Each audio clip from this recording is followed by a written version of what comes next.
Здравствуйте. Тема моего сегодняшнего семинара – это мое учение о Боге, система самосохранения. Для того, чтобы данную систему сразу же привести в действие, я предлагаю сделать коллективное управление, основанное на том, что вы свою мысль акцентируете на территории города Москвы в виде сферы, светящейся серебристого цвета сферы, и прослеживаете, куда от сферы опускаются управленческие лучи. Дальше вы делаете управление над территорией России, а затем делаете управление над миром. И когда вы просматриваете эти три сферы, то можно за счет только лишь одной своей собственной мысли найти уровень, который регулирует управление в самой первой сфере, именно та сфера, которая на территории Москвы. То есть фактически управление заключается в том, что вы проводите свет туда, где должна быть нормальная обстановка. И за счет волн этого света вы уже делаете норму, практически нормализируете ситуацию в других участках. То есть, в принципе, принцип экстраполяции управления, наложения световых элементов управления. Когда я говорю о теме системы самосохранения, то прежде всего я рассматриваю то, что когда Бог самовоссоздался, Он прежде всего сделал управление следующее, направленное на то, что Он должен самосохраниться. То есть созданный любой объект информации должен обладать функциями самосохранения. И если мы рассмотрим, предположим, такой элемент управления, как чисто, в общем-то, конкретную ситуацию, например, вагон поезда метро едет в каком-то направлении, и нужно, чтобы этот вагон был целым, тогда конкретная практическая ситуация заключается в том, что вам нужно рассмотреть принцип действия Бога в ситуации самосохранения, когда Бог, создав себя, рассмотрел внешнюю реальность и потом ощутил внутренний уровень своей сущности. То есть он осознал себя через структуру самопознания, то есть он рассмотрел, в общем-то, свое состояние, изначальное состояние. И когда вы видите этот цвет изначального состояния, тогда вы можете регулировать движение собственной души, но в плане движения физического тела. То есть в данном случае физическое тело рассматривается как структура, идущая от души, и структура, которая управляется душой, а душа, она неразрушимая вещь. Поэтому, находясь на перроне, для этого нужно рассмотреть позицию точно такую же, как делал Бог, то есть рассмотреть внешнюю структуру реальности, то есть конкретный вагон. Дальше вы смотрите свое собственное состояние, то есть что вы ощущаете в данный момент, и запоминаете это состояние, потому что проявление души – это и есть структура практически и эмоции тоже, структура восприятия. Когда вы это состояние запоминаете, именно глубокое состояние души, то дальше вы уже рассматриваете управление как следующий признак действия. То есть вы, уже находясь в вагоне метро, всего лишь навсего думаете, что то состояние, которое изначально вечно, и вы там на перроне находитесь, в общем-то, в целости и сохранности, то дальнейшее действие, оно такое же, что вы дальше не разрушаетесь. Когда вы смотрите на стенки этого вагона метро с внутренней стороны, то вы накапливаете практически свое первичное состояние, потому что все следующее развитие Бог приводит к развитию себя самого в том числе. И изначально, когда вы смотрите на данное управление, как на управление, идущее, например, от сущности вашей, то есть от состояния души, то можно развить далее управление через оптику духа. А оптика духа – это большее управление, направленное на то, что вы рассматриваете внешний и отдаленный объект, например, некий отдаленный вариант поражающего действия, который, например, может быть как-то направлен в вашу сторону, тогда вы просто-навсего запомнив состояние души в каком-то конкретном месте, может быть, это даже место где-то на отдыхе или на рыбалке, или вообще в любом уровне, где вы в безопасности. Но вы должны воспринимать уровень состояния души как уровень явный, то есть нужно эту детерминанту времени изъять из уровня восприятия, потому что для Бога структура восприятия, она не, в общем-то, концептуальна. Бог может как рассматривать в временном интервале управления, но также он может и действовать вне времени. Поэтому получается, что в данном управлении основной координатой управления является сделать так, чтобы вы находились в пространстве событий, а не времени. Тогда получается структура событий, это есть структура, в общем-то, нормы изначально очень плотно связанная с первичным уровнем управления. Потому что в событии, там, где нет именно временной системы управления, вы видите структуру как структуру очень жестко привязанных систем связи. И поэтому, когда мы говорим о том, что Бог создал себя и дальше рассматривал мир как мир сохранный, то здесь прежде всего надо рассмотреть уровень тот, что каждый объект информации обладает свойством практически полного самосохранения, и эти свойства заложены в самом объекте информации. Чтобы эти свойства, вообще говоря, реализовать полностью, нужно сначала этот объект информации правильно воспринять, то есть воспринять, опять же, состоянием души.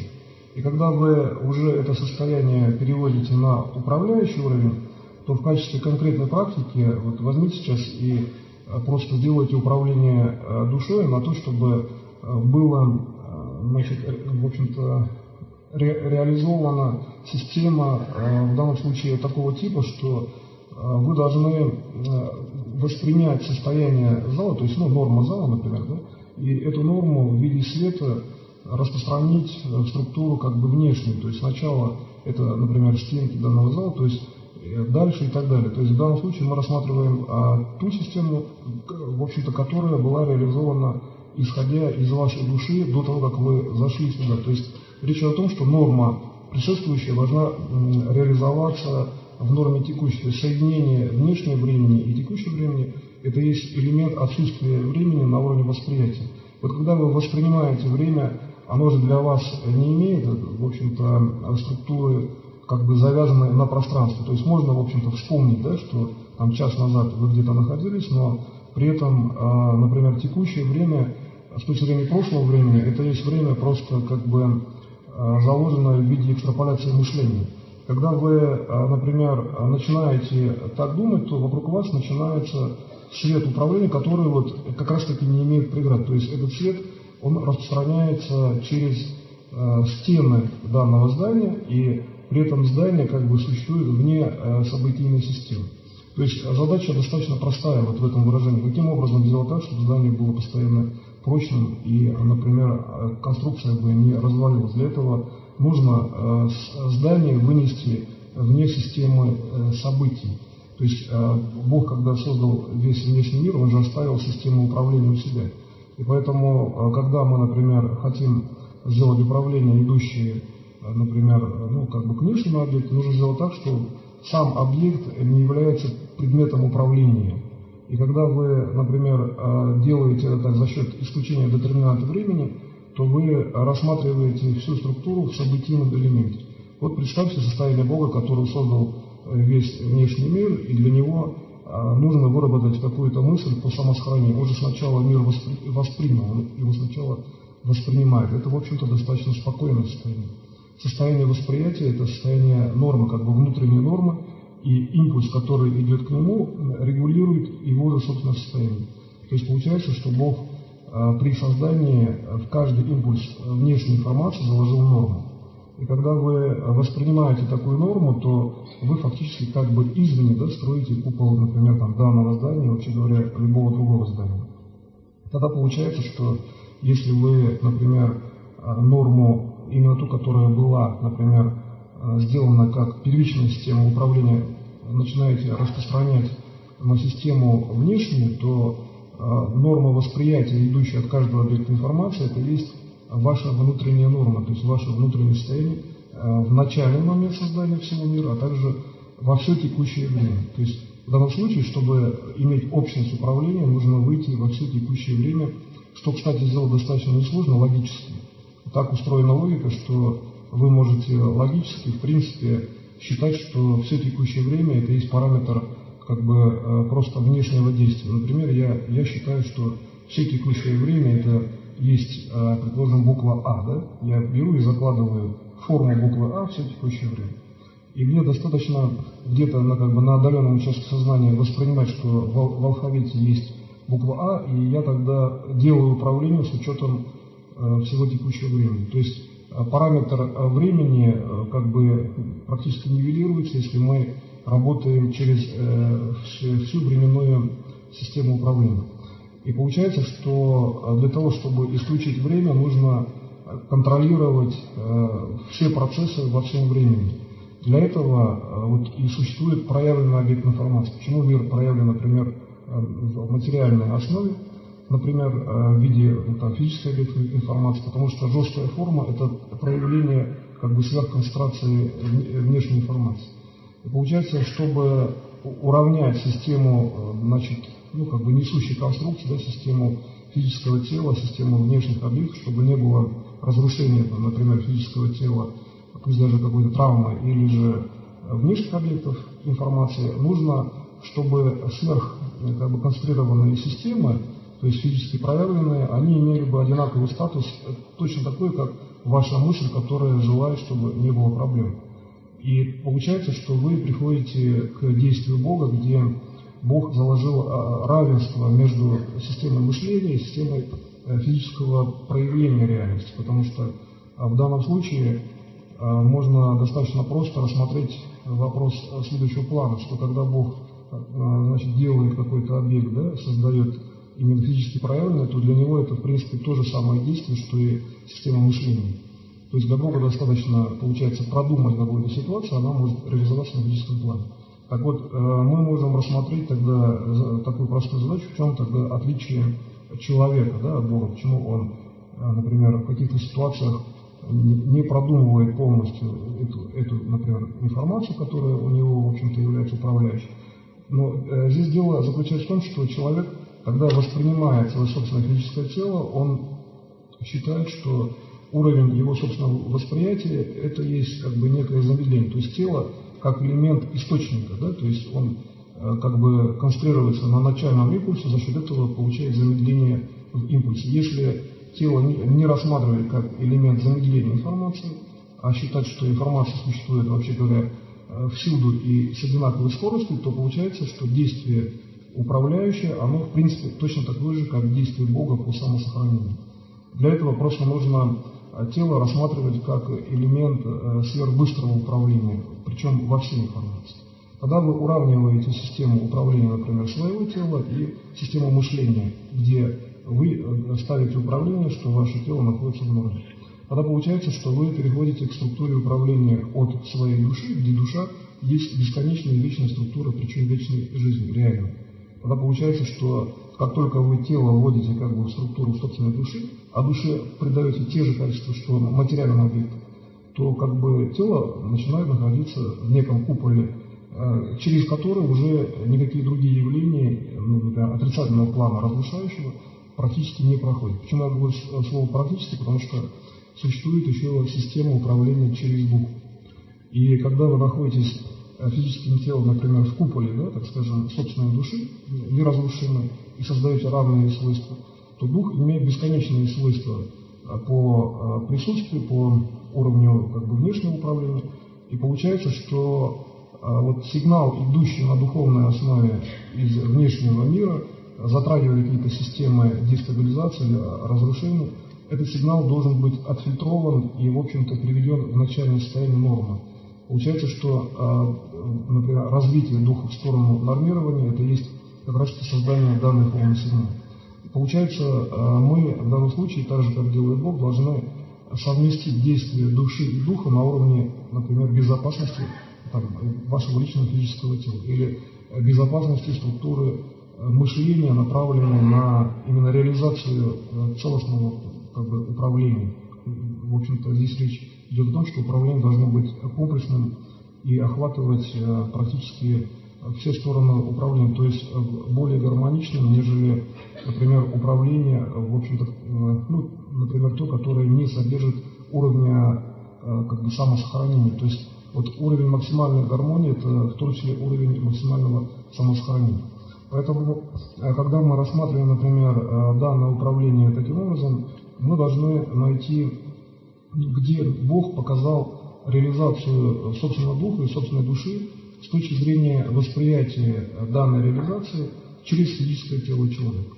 То есть задача, в общем-то, достаточно проста, и даже, может быть, она очень проста в плане постановки. То есть найдите точки восприятия в своем физическом теле или в структуре собственной души, чтобы распознать данный сигнал, и на уровне стыковки сигнала, значит, души и духа Бога сразу получить все знания.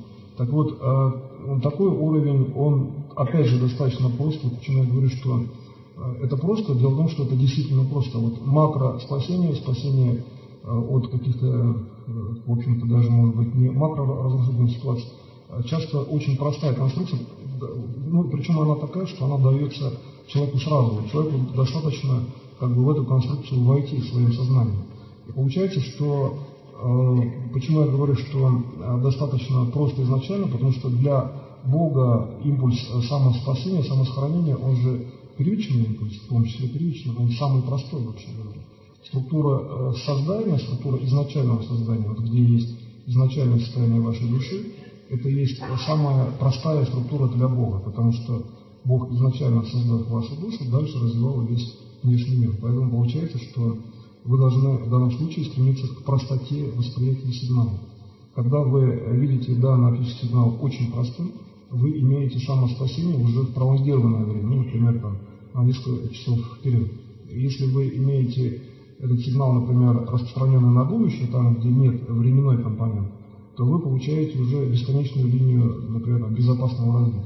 Вопрос только в том, как эту линию выдержать. Да? Вот световой столб, его надо как-то еще удержать в управлении, да? Например, чтобы он не перемещался в пространстве, например, там, событий.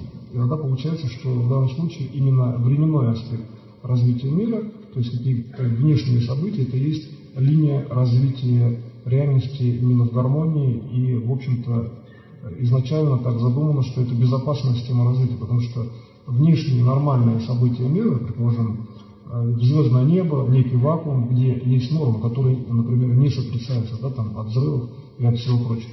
Эта норма по времени, она пересечена с вашим событием любым. И получается, что данная норма-то, она существует как бы именно во временном аспекте восприятия. Вы можете через какое-то время видеть ту же самую норму, да, или вспомнить ту же самую норму. То есть время в данном случае, по данной структуре моего учения, создано для того, чтобы нормировать систему событий. И когда вы воспринимаете этот элемент именно создания времени, да, что время создано, то здесь следует рассмотреть процесс того, как вообще Бог создавал такое понятие, как время. То есть одно дело это как бы умозрительное понятие человека, но если мы просто вот как бы зададимся такой задачей рассмотреть структуру просто управления, где есть у Бога задача создать время и при этом вложить эту мысль форму как бы структуру управления человека, то мы прежде всего приходим на самом деле к физическому телу человека. Причем именно к такому, в общем-то, которое существует в любом времени. И когда вы эту задачу решаете как внешнюю, то для Бога становится, в общем-то, понятным, как передавать эти знания. То есть, когда вы смотрите, как совмещать действия, например, Духа Бога и души Бога, и как получить знания, надо посмотреть, что Бог же, Он хочет вам передать эти знания. То есть, значит, Он где-то находится и начинает эти знания передавать через структуру своего физического тела.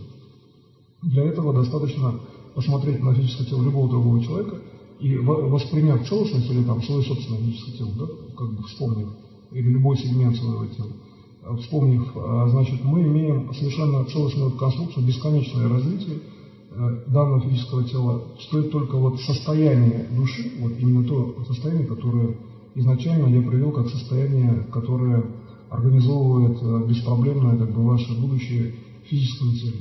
Именно это состояние перенести во внешнюю структуру как бы перед физическим телом, но не в пространство физическое, а в пространство мышления Бога. Бог мыслит, в общем-то, категориями именно вечными, и эти категории при этом не разрушаются.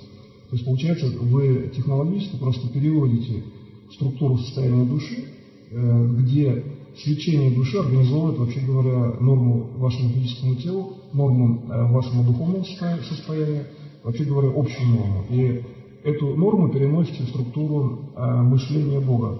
Когда вы данную норму переносите, вы имеете уже в динамичном понимании управления, связанное с тем, что в динамике вы практически неразрушимы, потому что в данном случае вы уже находитесь в структуре, где объект внешний и объект мышления – это одно и то же. То есть, например, норма внешнего физического пространства и норма ваша – это одно и то же. Вот как только вы выходите в данную структуру понимания мира, вот это уже на самом деле сложная система понимания мира, я специально уточняю, здесь что вы переходите в структуру сложного состояния. То есть вы, как бы получается, так же как структура ДНК организовывается, структуры просто сложно, вы как бы на восприятие сигнала вы переходите в структуру усложнения. То есть вы начинаете усложнять внешнюю структуру мира. Например, для чего Бог создал мир, получается, таким вот, если так рассмотреть, многосложным, да?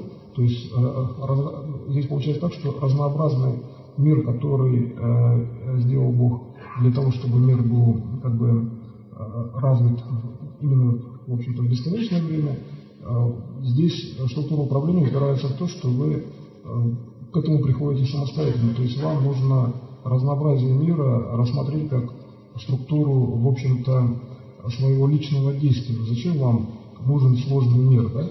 А для того, чтобы получить устойчивость в управлении. Потому что чем больше вы имеете внешний сигнал, тем больше, в общем-то, здесь возможности иметь сигнал в норме который. И когда вы имеете такой, в общем-то, получается, он на самом деле многосложный сигнал, который в данном случае вы можете рассмотреть как сигнал нормы, то получается главное в этом деле выделить сигнал нормы как систему собственного управления. То есть вы должны сигнал нормы из внешнего мира сделать структурой своего состояния. То есть в данном случае я привожу к тому, что выделив из большого количества сигналов, например, сигнал нормы, а душа это делает, вообще говоря, сразу практически, вы переводите уже внешний сигнал как систему состояния именно нормы. Получается, что для Бога это все одно, что состояние изначальной нормы, что состояние любого другого уровня информации. То есть, почему Бог не разрушим, да, в физическом теле? Потому что для него везде норма, что внешний сигнал, что сигнал изначального уровня создания. И когда вы, например, начинаете в данной структуре делать управление, то вы видите, что именно нормирование, то есть приведение как бы в однотипную систему всех сигналов нормы, это и есть система создания, в общем-то, по сути, более общего плана, то есть вы получаете систему создания человека, где здесь получается, что именно человек является управляющей системой с точки зрения по отношению к внешнему миру. То есть вы как бы создаете человека, находясь вне контуров, там, например, данного человека. То есть, в принципе, это система создания, где человек еще не создан. Когда вы, например, входите в структуру данного управления, то вы видите, что в каждой точке управления, где человек еще не создан, вполне можно создать в общем, ту систему, где человек будет создан именно в своем вечном проявлении. То есть понятие вечности – это система, по сути, обеспечения, например, физическому телу человека нужной позиции, в нужном времени, и получается, что вы в данном именно уровне управления должны перейти к системе управления того плана, каким образом сделать, например, управление, идущее от вас к человеку, и таким, чтобы человек был создан в норме. То есть в данном случае мы должны рассмотреть структуру создания и при этом не только самого человека, но и структуру создания всего внешнего мира. Ведь, по сути, самосохранение, например, Бога, это есть уровень, где достаточно конкретно проявлены системы связи. И предположим, если нужно, например, укрыться от какого-то объекта, да, внешнего, то не обязательно как бы физически скрываться, достаточно только рассмотреть ту позицию, что внешний объект это есть норма некой первичной как бы субстанции. Вот сам объект, он не рассчитан на то, чтобы что-то, предположим, разрушить. И когда вы начинаете делать управление отсюда, то здесь видно, что когда внешний объект начинает, здесь так можно сказать, свое развитие изначально от какой-то первичной точки от Бога, то сам объект, он не может причинить вреда или какого-то зла. Получается, как только мы во внешнем объекте находим такую структуру, то мы видим первичную точку создания физического тела человека. Ну, например, там какой-то атом один. С точки зрения устойчивости этого атома мы рассматриваем, как дальше развивать управление. То есть мы вполне можем рассмотреть развитие атома, например, к уровню, предположим, более сложному, где уже есть макроуровень, где мы можем вполне рассмотреть систему как бы более общего плана, и получается, что, например, предположим, если мы как бы рассмотрим здесь именно уровень субатомарный, то получается, если мы, предположим, увеличим управление по скорости, то до атома существует состояние вещества, которое можно, например, изучить. Да?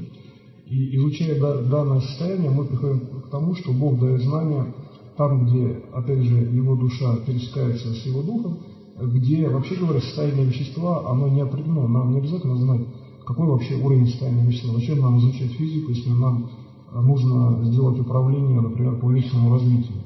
Мы можем как бы отдельно, если есть время, изучить физический процесс, но при этом достаточно иметь собственное сознание в текущее время, и тогда мы должны получать сразу же управление. То есть Бог находится на уровне постоянного создания вещества. В данном случае постоянного уровня как бы самовоссоздания, в том числе для человека.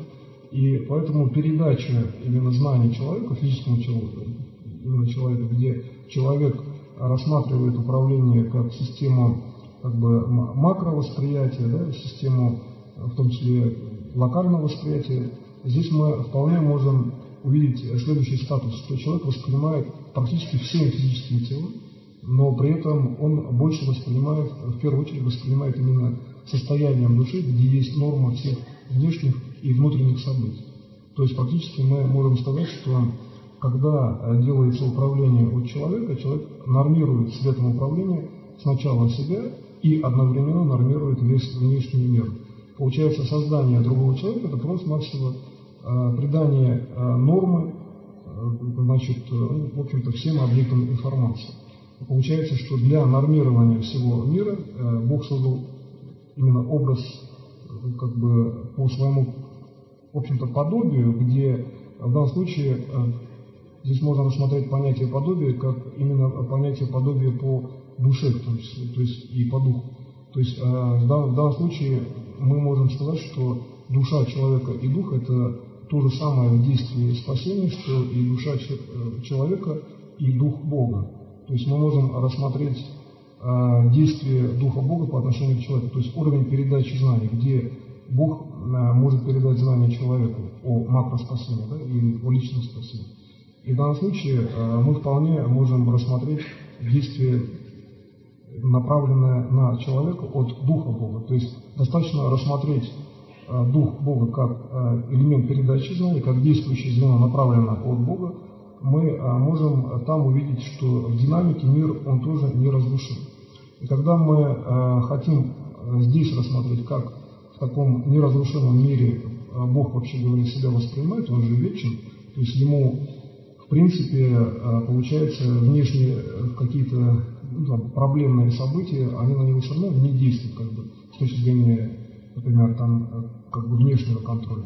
Но когда мы в данном случае начинаем действовать именно так, что мы рассматриваем такую позицию, то получается, что мы начинаем в данном случае рассматривать именно психологию человека, который, если он умеет действовать с точки зрения макроуправления и, предположим, может сделать так, чтобы не было каких-то проблемных событий, то в данном случае мы вполне можем рассмотреть, что данный человек, если он, например, сделает управление от себя, пусть даже разовое, и именно то, которое приводит в норму, например, какой-то объект информации, то он, как только такое управление сделал, он может эту норму передать по данной структуре учения практически всем, всего лишь навсего тем, что он свой статус самосохранения сможет каким-то образом показать, пусть даже самому себе.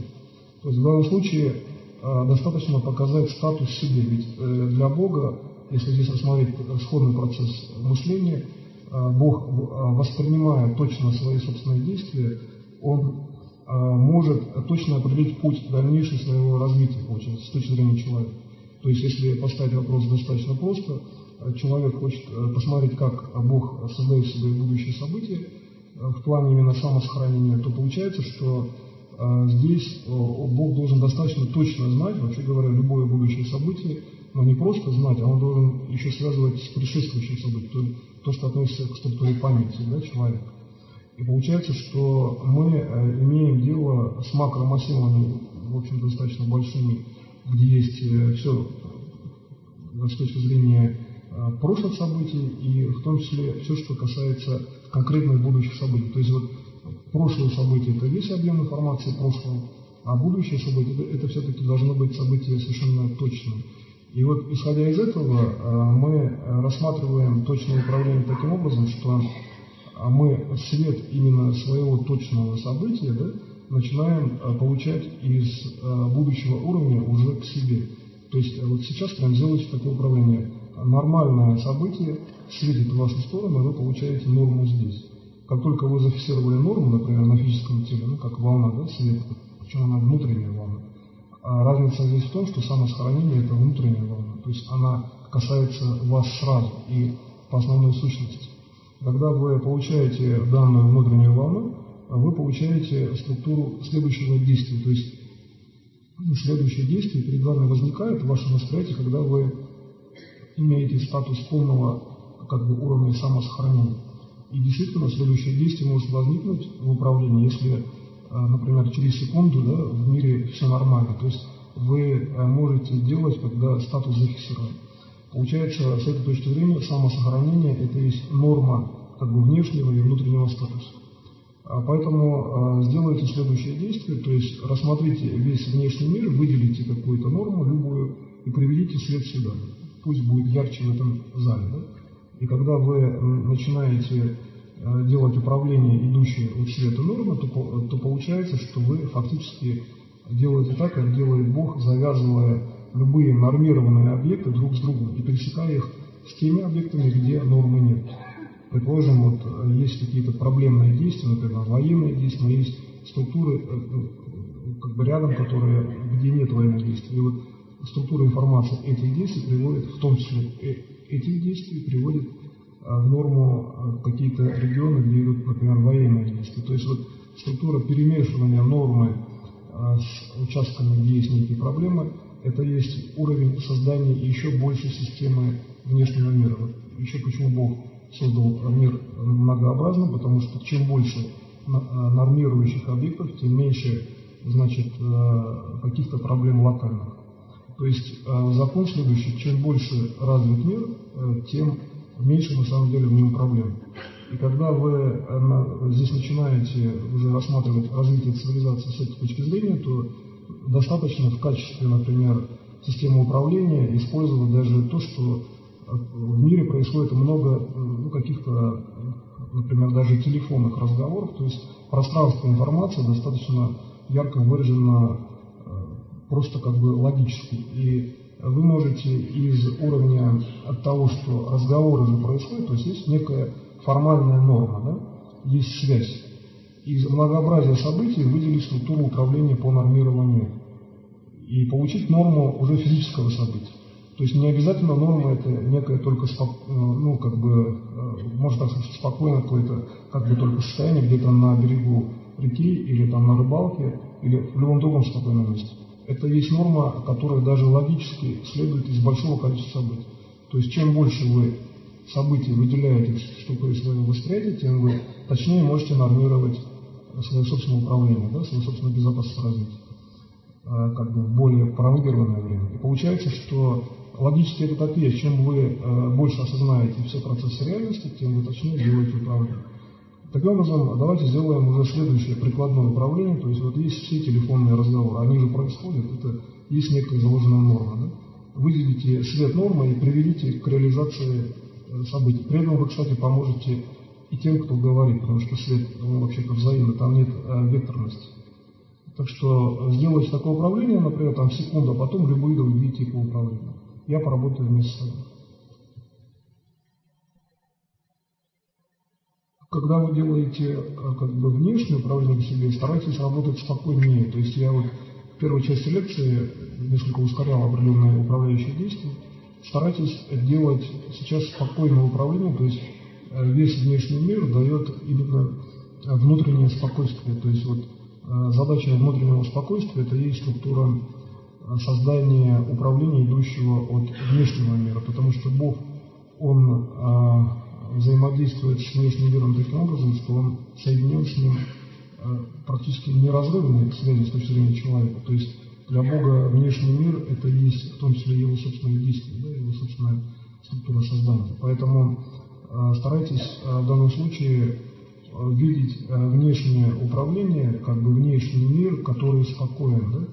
То есть в данном случае вы можете увидеть, что Бог, который рассматривает внешний мир как структуру своего же собственного развития, например, через вечную жизнь человека, при этом Бог, Он независим от человека. А в данном случае весь внешний мир это есть также его начальное действие. То есть для Бога можно рассмотреть ту ситуацию, что каждое действие это есть начальное действие. И тогда получается, что чтобы создать начальное действие, нужно сделать первичный импульс создания, да, какой-то уровень выбора оптимальности решения, это, в общем-то, спокойно, это логически, вообще говоря, какие-то движения, да, мышления. И получается, что как только вы делаете такие достаточно спокойные управляющие действия, то получается, что вы вполне можете какое-то неблагоприятное событие практически мгновенно исключить из системы управления, собственно. То есть, предположим, происходит некое движение, да, во внешнем мире, то есть где-то существует задача кого-то из управляющих сделать что-то, например, в другом месте, и когда вы начинаете, предположим, рассматривать, что делают люди, вообще говоря, все вместе, да, вот другой человек, что он вообще делает в данный момент, предположим, там, в другой точке мира, что он делает для того, чтобы там Земля не была уничтожена, или там весь внешний мир сохранен, то мы видим одну общую структуру. Его физическое тело должно быть таким, чтобы свет всех событий его бы вел на пути развития к Богу, именно в физическом теле.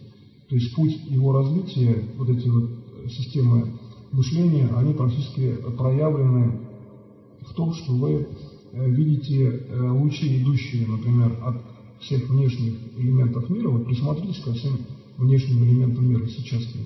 И вы видите там свет, идущий к вам. Тогда получается этот свет, ну как своеобразная лесенка, скажем, да, строит путь развития, где данный путь это есть путь к Богу, к вечному уровню развития Бога. И когда вы видите данную структуру, то и уже прикладной аспект, как бы спокойный аспект управления заключается в том, что вы строите, опять же, физическое тело человека, но уже собственное. То есть построение собственного тела – это есть спокойное состояние Духа Бога. Дух Бога в данном случае так проявлен, что вы же находитесь в статике, да, при рождении, при жизни физическое тело – это статичное состояние физической материи. Поэтому в данном случае мы можем сразу сказать, что это спокойное состояние Духа Бога. Когда вы данное определение используете для построения собственного пути развития, то ясно, что любое событие, естественно, можно исключить как бы с точки зрения именно того, что данное какое-то событие может быть неблагоприятным, например, там, для физического тела человека или даже для души человека. То есть, по сути, мы приходим к тому, что душа человека может быть ограждена от каких-то травмирующих действий. И когда мы приходим к этому через именно Дух Бога, то здесь видно, что взаимодействие Духа Бога и души человека – это есть созидательные события мира.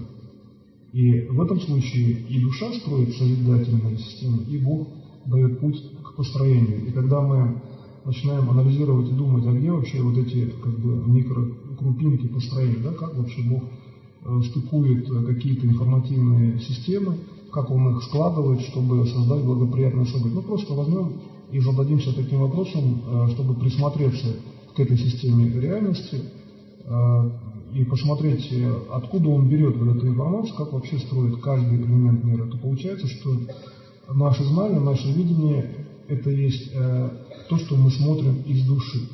И вот чем мы смотрим? Так, мы смотрим физическим телом. В том числе физическим телом, но изначально мы смотрим физическим телом.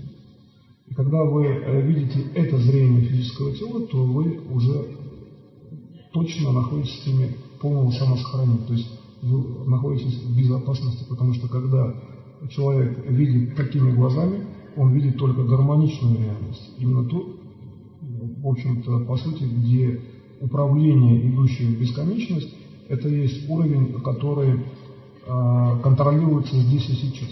То есть вы попадаете как бы в зону контроля над всей внешней информацией. Как только вы в этой системе находитесь, это можно определять как, например, систему силы, да, систему света и так далее, но для вас должно быть важным то, что вы здесь контролируете, и вы в этом уверены.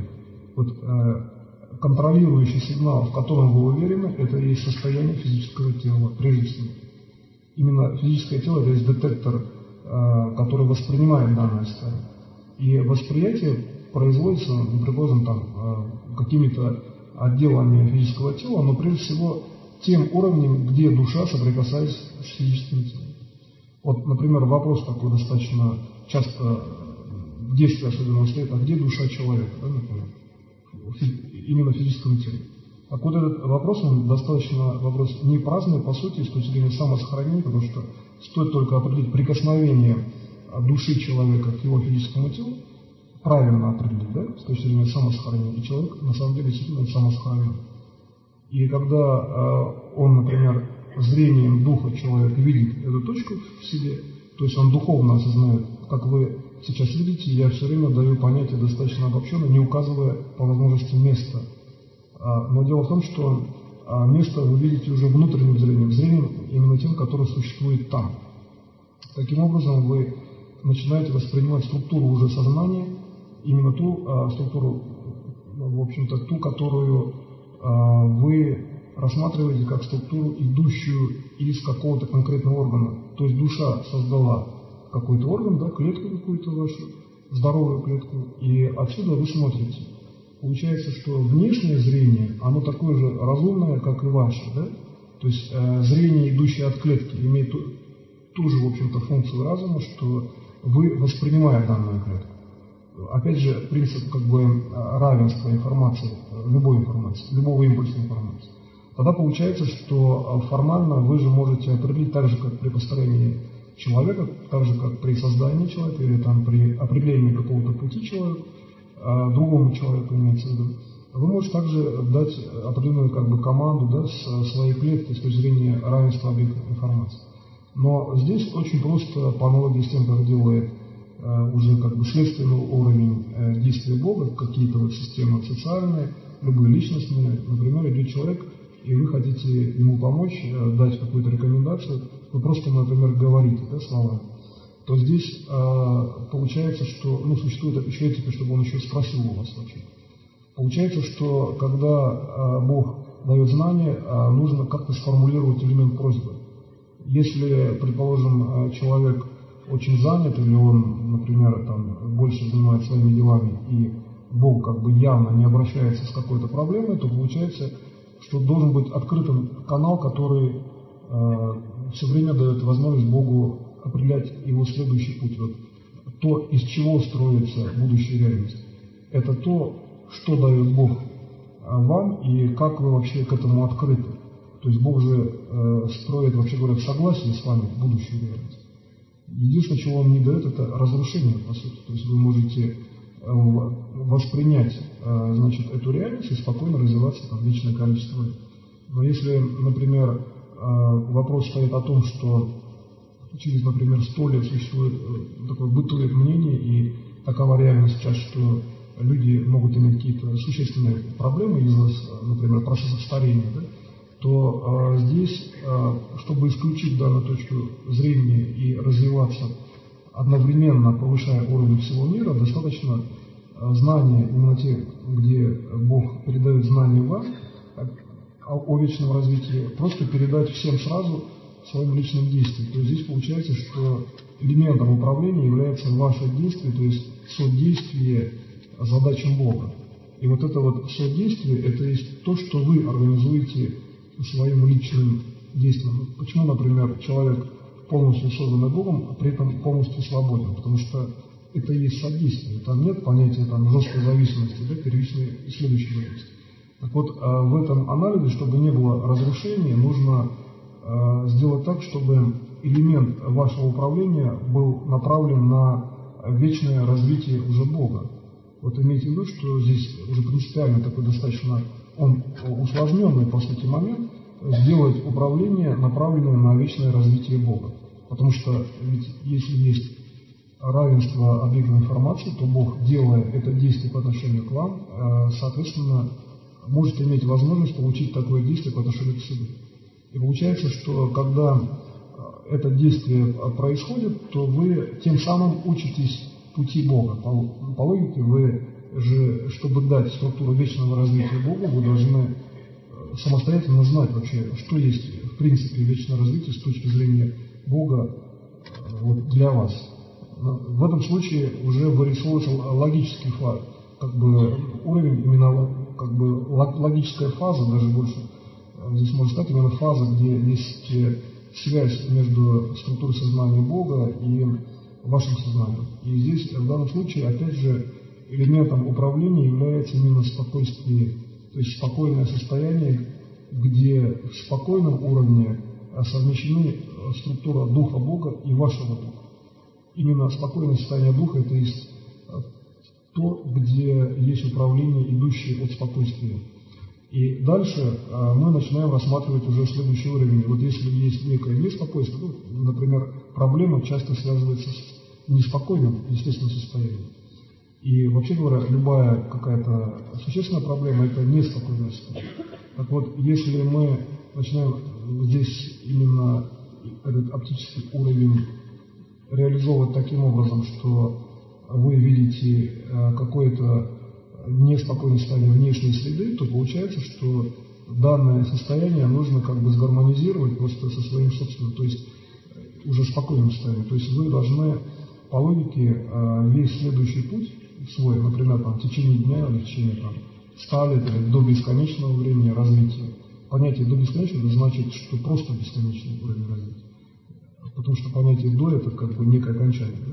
То есть любой элемент вы берете внешнего управления и смотрите, каким образом нужно сделать так, чтобы вы свое собственное управление делали очень легко и просто, и при этом одинаково для любого интервала времени.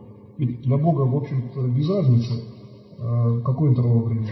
То есть у вас есть первое понятие. Вечность для Бога – это любой уровень информации в пространстве и во времени.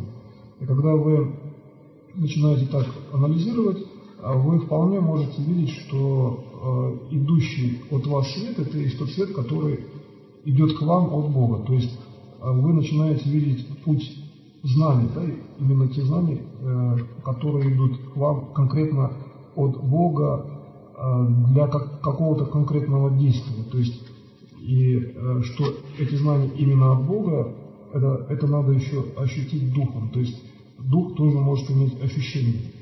Когда вы переходите на структуру именно ощущения духом, то здесь вот критерием получения данного уровня знаний является то, что именно ощущение, духовное ощущение, вот этот уровень, это и есть точность восприятия.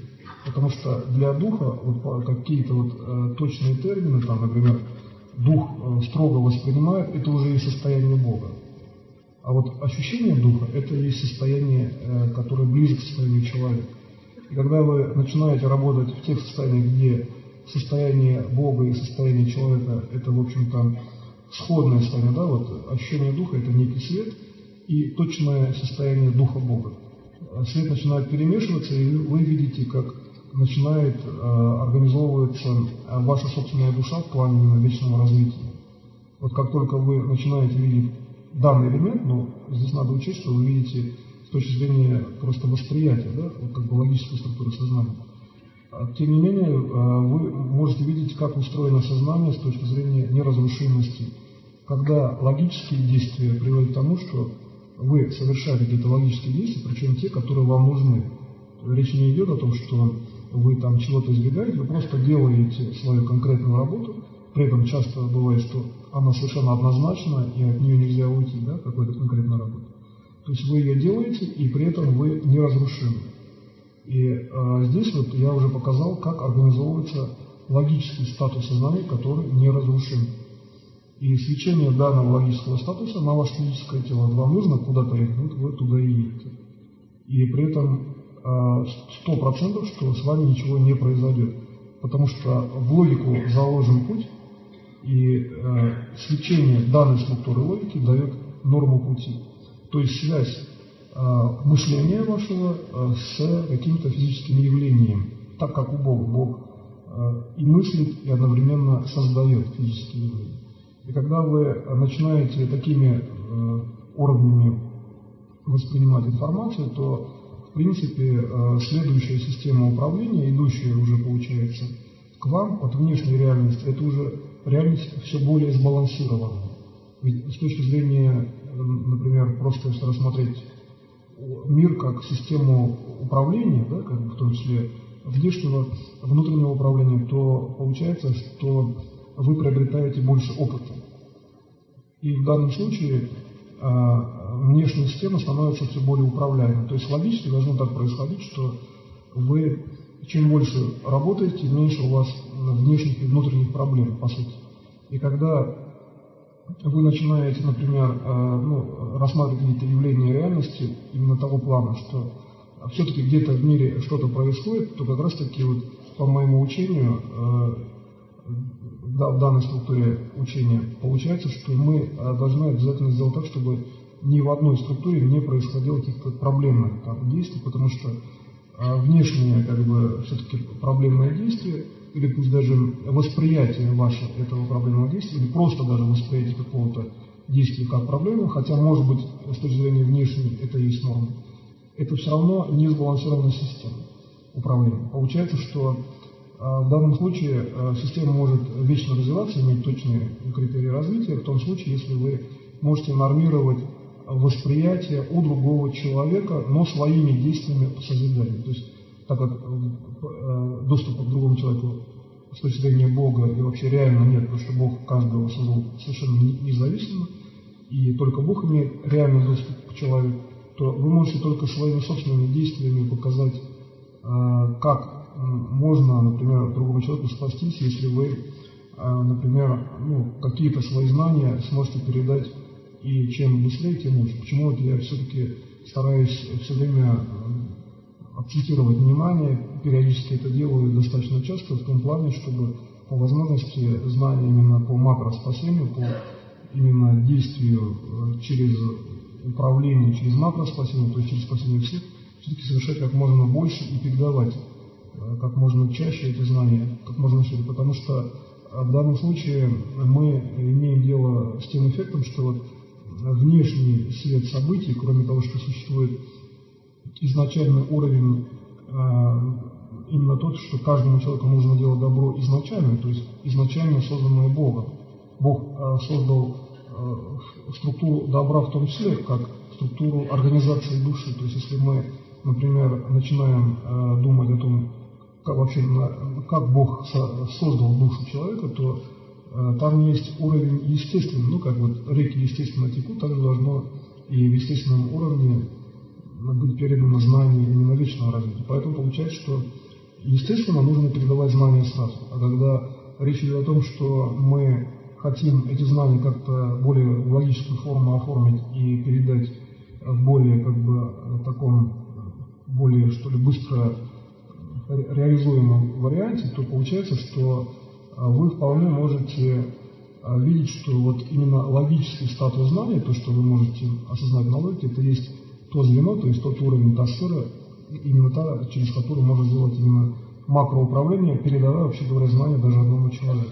Потому что этот один человек, он вполне может сделать управление, где нет, например, макро какого-то проблемного уровня. И получается, что мы вполне вот сейчас можем сделать опять общее коллективное управление, связанное с тем, что постарайтесь выявить точно свое собственное место вот здесь, да, в этом зале, вообще в любом уровне будущего развития, и четко просто сделать как бы управление, что как на фотографии, прям совершенно четко воспринять себя в норме. Вот прямо сейчас делайте такое управление, что вы смотрите на себя фактически, да, как на фотографии свою где-то, но лучше сделаем, например, сейчас.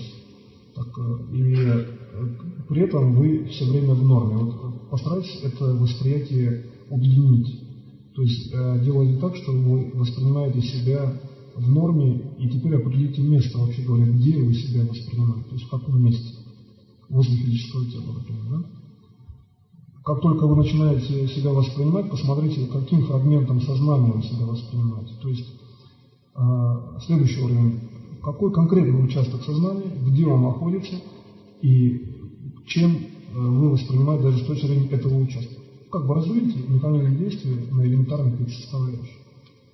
Ну, как, например, в фотоаппарате есть там пленка, да, пусть сознание это элемент, который сходен как бы с понятием пленка для фотоаппарата. Тогда получается, что сигнал попадает на пленку, вот где этот участок сознания, который воспринимает вашу норму. Так вот, когда я сказал, что нужно сделать ну, как бы фото, да, состояние, то получается, данный участок это есть вечное развитие любого человека. Вот я вам показал на каждом конкретном действии, да, как бы лично относящемся к вам, что существует универсальный приемник, то есть универсальный для всех с точки зрения макроинформации. То есть во всей информации существует уровень, который совершенно уникален для вас, но он совершенно является общим. То есть мир построен на очень точных законах, на очень точных связях. И поэтому мы, делая действия, значит, которые относятся к вам, на самом деле реализуем систему макроуправления. Чтобы спасти другого, достаточно его один раз зафиксировать, восприятие, дальше он может, предположим, свободно куда-то двигаться, перемещаться, он будет уже спасен. То есть достаточно выделить в универсальную норму его образ, как бы взять, как бы как файл, да, как в компьютере взять и внести в систему управления. И получается, что когда вы как бы делаете такое управление, мы вполне можем получить здесь уровень, который на самом деле связан только лично с вашим восприятием. То есть мы, когда делаем такое управление, что мы фиксируем, затем переводим как бы в структуру макроуровня, то дальше получается, что вы вполне можете сделать участок своего сознания совершенно общим. И данная система управления, она такова, что вы вполне данное управление можете перенести в бесконечную структуру времени. Как только вы это сделали по отношению, прежде всего, к другому человеку в данной системе управления, именно к другому, потому что Бог, когда делает систему самосохранения, Он сохраняет всю созданную реальность, да, то есть человека, другого человека, в том числе, но сначала другого тоже. Вот здесь нет разрыва по времени, Бог связан с любым элементом реальности совершенно напрямую. И получается, что когда вы такое управление уже сделали, вы получаете, что вечное развитие этого человека, это и есть вечное развитие, в том числе и ваше. Путь же у вас один, а вы универсальный уровень связан с тем, что одно и то же тело, в общем-то, часто сходные механизмы мышления по одним элементам, ну, предположим, там, элементам социального мира. И получается, что путь другого человека может быть также совершенно, значит, ну, с точки зрения Бога, практически познаваем, как и путь Бога по отношению к данному событию. Вот. И когда мы уже начинаем смотреть путь именно с точки зрения данного события, то получается, что это и есть структура построения события как таковая. То есть мы вполне можем события рассмотреть как структуру вечного развития другого человека, следования вечного развития другого человека. Ведь когда вы ему делаете структуру события, именно вечную, вы же можете по ней сами пройти. И получается, что действие для другого человека, действие для Бога, способствование, да, так скажем, вечному развитию Бога, это и есть ваш собственный опыт. И чем больше людей, чем большему количеству людей вы помогаете, тем, соответственно, вы больше накапливаете опыт. И когда вы начинаете делать эту систему так, что, например, уже начинаете просматривать какие-то явления мира следующего плана, предположим, там, сохранение это, растения, да, или какой-то молекулы, то свет именно системного управления, он таков, что вы начинаете видеть структуру будущих событий совершенно точно. Вот здесь очень простой пласт распознания системы именно однозначного будущего, причем зависящего от вашей воли, когда вы максимальное количество событий начинаете переводить в структуру собственного развития. То есть вы видите детали любого другого события, точка зрения в данном случае очень проста. Вот я расписал в начале сегодняшнего семинара, что существует, например, предположим, система управления, можно, например, с левой стороны поставить сферу или с правой, но она стоит над Москвой, да? Следующий уровень над Россией и так далее. Но когда стоит задача, как сделать управление следующее, то есть над Богом поставить такую сферу, то получается Бог за это внешнее управление все-таки, то получается мы можем только в логическом статусе поставить такую структуру.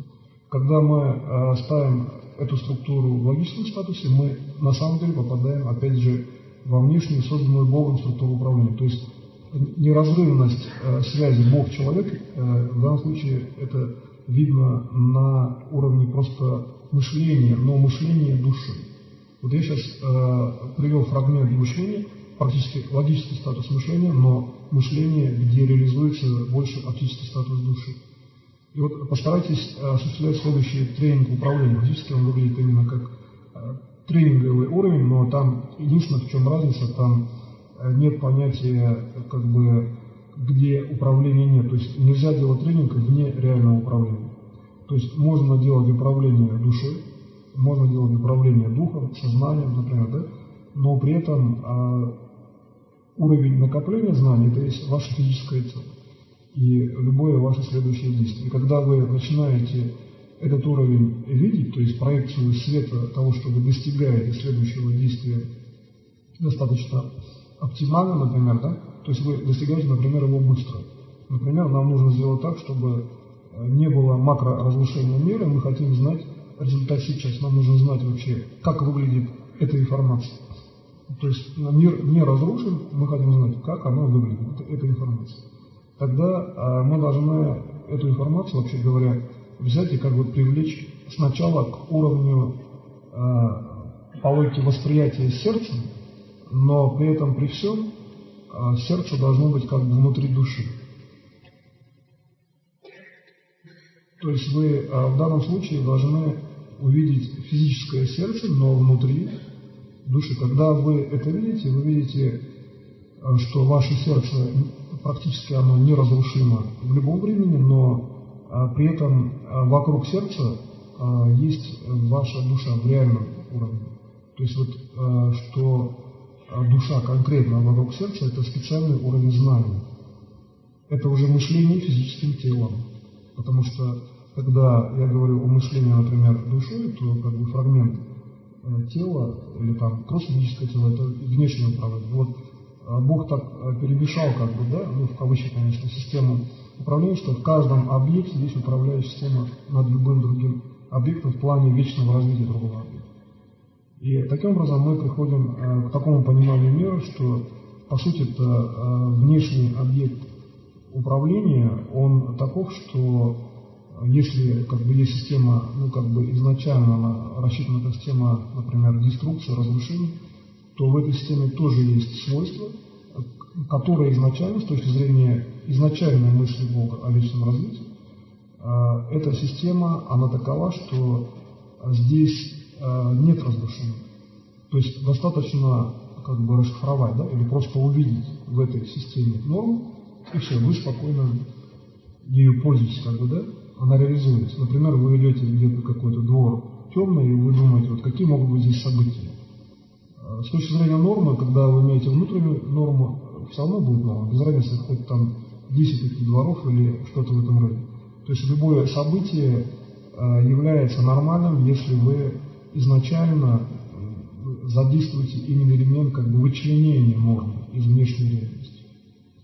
И то, о чем я говорил в начале семинара, что мы нормируем сигнал или выделяем сигнал, это есть просто первично воспринимаемая норма для Бога. То есть Бог всегда может воспринять нормально, но Он дает, например, развитие человеку для того, чтобы человек понял его знания. Тогда получается, что стоит только синхронно воспринять человеку, и он находится, в общем-то, в норме Бога, просто в норме восприятия Бога. Старайтесь в определенных ситуациях просто рассмотреть, а где есть норма с точки зрения Бога, ведь Бог Он не дал разрушения. просто как бы войти в эту норму, да, уметь однотипно мыслить. И вот однотипное мышление, мышление вместе с Богом, мышление по уровню фактически как бы тренингового управления, но тренинг здесь все-таки, конечно, в кавычках, потому что вы реально делаете управление. Вот всегда видите линию реальности, потому что как только вы попадаете только в логический статус, то, естественно, вы можете просто думать. Вот управление отличается в данном случае, причем достаточно серьезно от именно уровня реальности в том, что значит, ваше тело, ваша душа и дух ваш, значит, вообще в целом все системы вашей личности должны воспринимать именно реальный статус управления. И вот когда мы начинаем именно размышлять, в чем он тогда заключается, так вот, он заключается в том, что ответ на этот вопрос, что мир спасен, это есть ваше знание, причем то знание, где существует, в общем-то, совершенно много различных мыслей или каких-то действий других людей, именно то знание, в общем-то, к которому вы стремитесь не только как личность, да, но и стремитесь сообщать с другими людьми. То есть вы здесь должны видеть, что ваше собственное управление – это есть управление в том числе и направленное на то, чтобы учитывать коллективное управление с точки зрения макросозидания. То есть, в принципе, здесь как бы уровень логики, он простой, что если кто-то что-то уже полезное сделал в макросозидании, зачем, да, делать то же самое, лучше делать следующее. И вот этот уровень выдвижения как бы следующей компоненты управления с точки зрения Бога, это есть как раз таки уровень вашего личного действия. Вот почему Бог поставил задачу перед личностью там, совершать какие-то постоянно личные действия. Потому что личность воспринимает сначала весовую информацию, а потом делает какое-то следующее действие. Может, человек, предположим, просто спит, но он подвигал пальцем, но уже сделал в пространстве событий какое-то действие. То есть человек – это и есть изначальное действие. Это уже с точки зрения как бы сущности, да, вещей в мире. То есть именно что все как бы внешние события, все внешние объекты информации – это есть уровень, где действие человека несет именно уровень как бы личного действия, и в данном случае можно рассмотреть именно, как бы здесь получается, личную систему собственного управления. То есть получается, что вы можете вполне видеть будущие события, если вы, например, можете рассмотреть действия каждого человека в каком-то одном локальном событии. Например, вы можете взять под, например, каким-то микроскопом, изучить структуру, ну, например, клетки, да? Тогда посмотреть, а вот в коллективном плане, что делают люди для данной клетки. И как только вы этот вопрос ставите, вы видите норму событий по отношению, например, к макроуровню. То есть вы получаете по логике тот уровень управления, где вы можете видеть совершенно конкретные события будущего, всего лишь навсего рассматривая коллективное действие. И получается, что данное коллективное действие – это и есть то, что вам послано Богом как знание. И для этого нужно всего лишь навсего поставить задачу, в общем-то, связи микроуровня с точки зрения вашего восприятия и макроуровня действий всех людей. То есть, казалось бы, такая достаточно абстрактная связь, она достаточно, может быть, даже условная по логике. То есть для логического уровня восприятия это как бы мало что так логически дает. Да?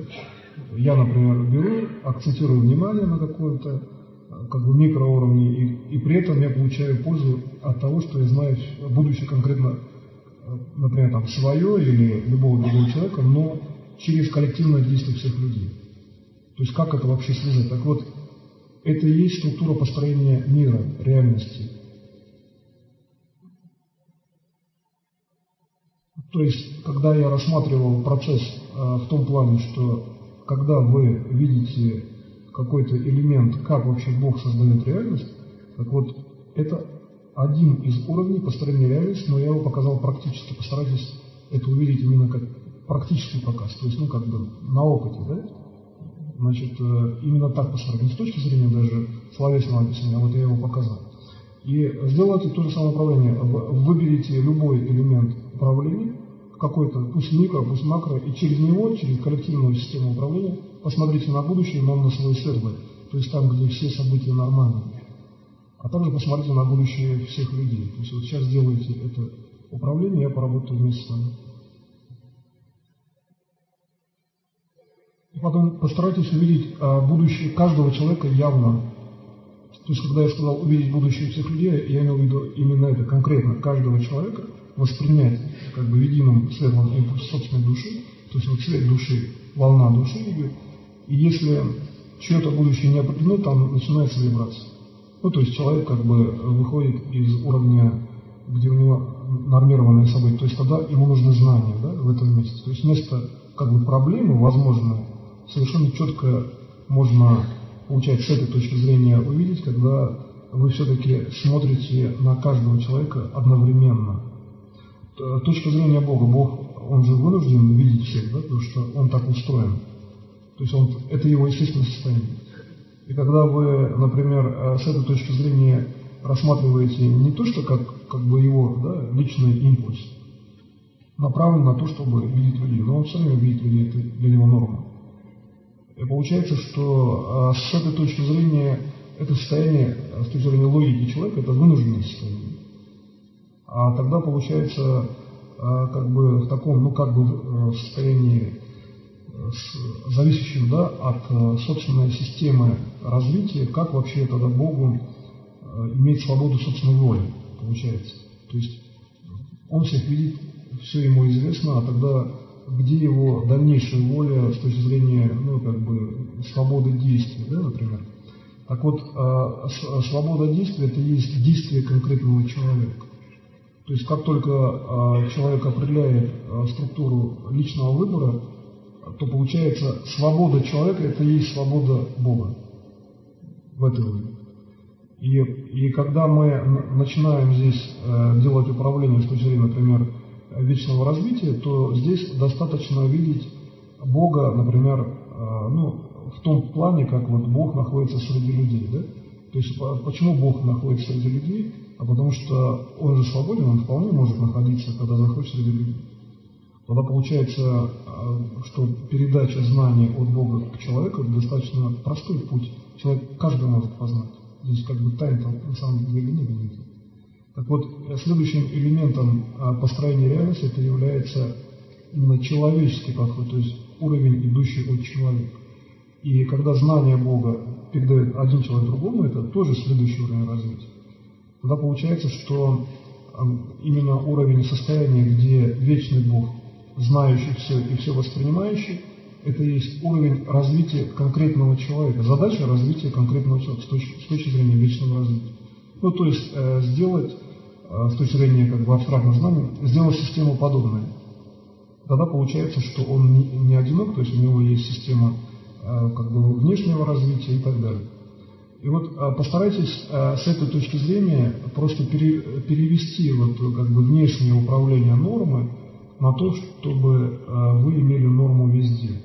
То есть вот я специально перевел на человеческий уровень познания, показал, что Бог вполне передает знания просто как от человека к человеку. Постарайтесь просто вот эту норму перевести на всех. Вот таким элементарным действием просто система сравнения, потому что сравнение это есть тоже действие. Есть система управления, где достаточно сравнить, и вы получаете очень эффективные действия. И когда вы так делаете, вы видите, что душа человека, дух Бога и душа Бога, и более того, даже, может сказать так, действие его физического тела, движение его физического тела, это есть одно в плане познания данной системы реальности, где сравнение, или там абстрактное сравнение, или просто видение сути мира, это есть действие и спасение, по сути. Ведь если правильно воспринять суть мира, то человек всегда жив, всегда сохранен, он, например, там здоров и так далее. То есть получается, что есть элементы, которые как бы смещают, да, и не позволяют человеку вовремя сакцентировать внимание именно в многообразии событий мира. Так вот, чтобы выделять основные сигналы и двигаться правильно, опять же уровень макроспасения. То есть как только он приходит к нему, получается, что он тогда просто стабилизируется, человек в этом плане. Он становится уже устойчивым и получает именно управление от Бога через макрорегулирование. Это опять же уровень управления, идущий именно от Бога.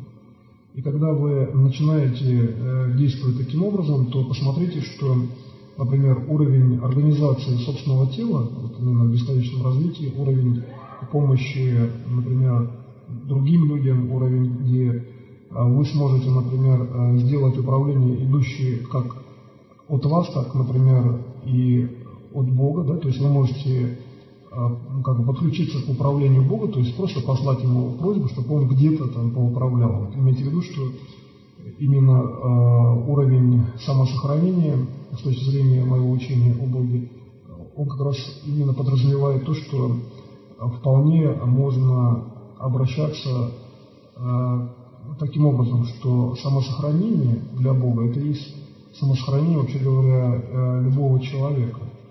То есть, поэтому получается, что вы можете обратиться естественно. Вот умение обращаться естественно, то есть не путем только концентрации, да, например, а просто в любом действии. Это есть на самом деле гарантия того, что любые действия, даже бытовые, где вы заняты, можете быть отвлечены какими-то делами, все равно они находятся как бы в безопасной зоне. То есть вы на естественном уровне находитесь как бы вот на этом потоке. Перед вами тот путь, который вы проходите, делая свои дела, но при этом вы идете именно в структуре общей и личной безопасности.